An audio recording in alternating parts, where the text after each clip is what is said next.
Audi just revealed a design so aggressive, it could either dominate the 2026 season, or collapse before the first race even starts. And what happened on day one in Bahrain made engineers in the paddock stop and stare. Vertical sidepods. Massive undercut. A cooling gamble that could define their entire future in Formula One. This is not a small upgrade. This is a high-risk identity shift. Because under the new wide chassis regulations, aerodynamic efficiency is everything. And Audi just chose the most extreme interpretation possible. But here is the part nobody is talking about. The car showed real midfield speed within hours. And then, it stopped on track. Red flag. Hybrid warning lights. Session over. So now the question becomes urgent. Did Audi just unlock a performance advantage worth tenths per lap? Or expose a flaw that could cost them the entire development cycle? What you are about to hear explains why this decision was not accidental. And why the real implication of this design goes far beyond Bahrain. Subscribe now, because this story is only getting started. The moment the Audi R26 rolled out in Bahrain, something felt different. Not louder. Not brighter. Different. Engineers from rival teams were not looking at the timing screens. They were looking at the bodywork. Because what Audi revealed was not an evolution of Barcelona. It was a transformation. In Barcelona, the side pods looked conventional. Safe. Measured. Almost conservative. Many assumed Audi was playing it smart. Collecting data. Avoiding attention. But Bahrain exposed the real plan. Tall, vertical air inlets. Extremely narrow packaging. And beneath them, a dramatic undercut that almost looked too aggressive to be legal. This was not cosmetic. This was aerodynamic philosophy. And here is why that matters. Under the 2026 regulations, the chassis becomes wider. Airflow management becomes even more sensitive. Dirty air from the front wheels can destroy rear stability. And most teams are trying to control that turbulence carefully. Audi chose to attack it directly. By lifting the inlets higher, they created space underneath the side pods. That space acts like a channel. A high-speed corridor guiding air toward the floor and diffuser. More energy to the rear. More efficiency. Less drag. In theory, this could mean stronger straight-line performance without sacrificing corner stability. That is the promise. And it is a bold one. But here is where it becomes uncomfortable. To achieve this shape, the internal packaging must be extremely tight. Radiators compressed. Hybrid components repositioned. Cooling pathways shortened. There is no extra margin. And Bahrain is one of the most temperature-sensitive environments on the calendar. If the airflow separation works perfectly, Audi could gain crucial tenths per lap. But if heat builds up inside that compact bodywork, they will be forced to open cooling vents. And once you open the bodywork, you lose the aerodynamic advantage. Which turns a brilliant concept into a compromised one. That is the razor edge they are walking. And here is something even more revealing. Audi did not slowly introduce this during a quiet session. They unveiled it immediately. On day one. That signals confidence. Because teams do not expose radical solutions unless simulations and wind tunnel data suggest real gains. They are not experimenting blindly. They are executing a plan. But simulation is one thing. Track reality is another. And that is where the first cracks began to appear. We will come back to the reliability issue in detail. Because it connects directly to this aerodynamic gamble. And once you see how all these elements link together, the risk Audi is taking becomes much bigger than just side pods. Now let us talk about what really happened on track. Because concepts are one thing. Lap times are another. The morning belonged to Gabriel Bortolito. And this was not about headlines. It was about discipline. Installation laps. System checks. Medium compound runs. C3 tire. Measured pace. He was not chasing glory. He was validating procedures. Steering wheel complexity under the new regulations is extreme. Energy deployment modes. Brake migration settings. Differential mapping. And he handled it cleanly. No spins. No lockups. No visible instability. That alone tells you something important. The car, even with that radical packaging, is not inherently unpredictable. It has a stable baseline. He ended the session outside the top positions. 15th overall. But that number is misleading. Testing times mean very little without context. Fuel loads vary. Engine modes vary. Run plans vary. What mattered was consistency. And he delivered it. Which brings us to the afternoon. Because this is where the tone shifted. Nico Hulkenberg stepped into the cockpit. And everything changed. His role is not preservation. It is extraction. He began pushing longer runs. Increasing pace. Exploring balance shifts. The R26 started climbing the timing sheets. Sector times improving. Confidence building. At one point, the car placed 9th overall with a 1-minute 38.506. That is not random. That is competitive midfield territory. And he was still improving. This is the key detail.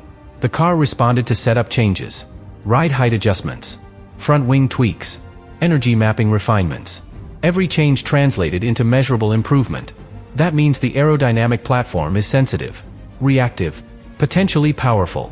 But here is where things became fragile. Warning lights appeared in the mirrors. That is never subtle. That is immediate. Within moments, the car slowed in Sector 3 and stopped. Second red flag of the day. Session terminated. Now think about the timing. This did not happen during installation laps. It happened during performance exploration. When systems are pushed harder, higher temperatures, more aggressive deployment, more stress. Initial indications suggest hybrid system concerns. Possibly energy recovery related. Maybe battery temperature. Maybe software calibration. Maybe hydraulic pressure loss. In isolation, that sounds manageable. But when you connect it to the radical sidepod concept, the story deepens. Because tighter packaging means tighter thermal margins. Hybrid components generate heat. Radiators dissipate it. If airflow is optimized for downforce but compromised for cooling, the hybrid system becomes vulnerable. And under the 2026 regulations, energy systems are even more critical. Deployment strategy can define overtaking. Recovery efficiency can define tire life. If Audi's packaging compromises reliability, they face a strategic limitation. But here is the subtle detail most overlooked. Hulkenberg was improving before the shutdown. That means the car was not unstable. It was not aerodynamically inconsistent. The failure was not performance-related. It was systemic. And systemic issues can often be fixed. Aerodynamic flaws are much harder to solve. This distinction matters. Because it suggests the concept itself may not be the weakness. Execution might be. And in Formula 1, execution can evolve quickly. However, testing is short. Only 3 days. Every lost hour delays tire understanding. Delays correlation between simulation and track. Delays development direction. And under a brand new regulation cycle, that delay compounds. Audi is not just testing a car. They are defining a philosophy. Aggressive aero. Tight packaging. Advanced active front wing systems. High torque power delivery. Each element pushes the limit. Individually, manageable. Combined, volatile. But volatility is not always negative. Sometimes it is the beginning of breakthrough performance. The real question is whether Audi can control that volatility before the first race. Because right now, the R26 looks like a machine with genuine potential. But also like a machine walking on a thermal tightrope. And what happens next will determine whether this Bahrain reveal becomes remembered as the start of a bold revolution. Or the first warning sign that ambition moved faster than reliability. But there is another layer to this story. And this one is quieter. Less visible. But potentially more important than the sidepods themselves. While cameras were focused on the dramatic bodywork, Audi was testing something far more subtle at the front of the car. The front wing. Under the 2026 regulations, active aerodynamics play a larger role. Flaps adjust. Balance shifts dynamically. And airflow behavior becomes even more sensitive. Audi was observed running a dual actuator system. Not the simpler single central actuator that some teams prefer. Dual. More complex. More precise. Cleaner from an aerodynamic standpoint. But also heavier. More mechanically demanding. More points of failure. That choice tells you everything about their philosophy. They are not minimizing risk. They are optimizing performance. And optimization always sits closer to the edge. Now connect this to the sidepod concept. If your front wing can fine-tune airflow more precisely, you can feed cleaner air toward those narrow vertical inlets. You can stabilize the aerodynamic platform. You can compensate for sensitivity. In other words, the radical sidepods may depend on that advanced front wing system to function at peak efficiency. This is not random experimentation. It is an interconnected design ecosystem. But here is where the tension builds. More complexity means more integration challenges. Aerodynamics. Hybrid deployment. Cooling. Active aero systems. All communicating. All calibrated. If one element is slightly misaligned, the entire balance shifts. And that brings us to the engine rumors. Whispers in the paddock suggest the Audi power unit delivers aggressive torque at low revolutions. Strong acceleration out of slow corners. Impressive on paper.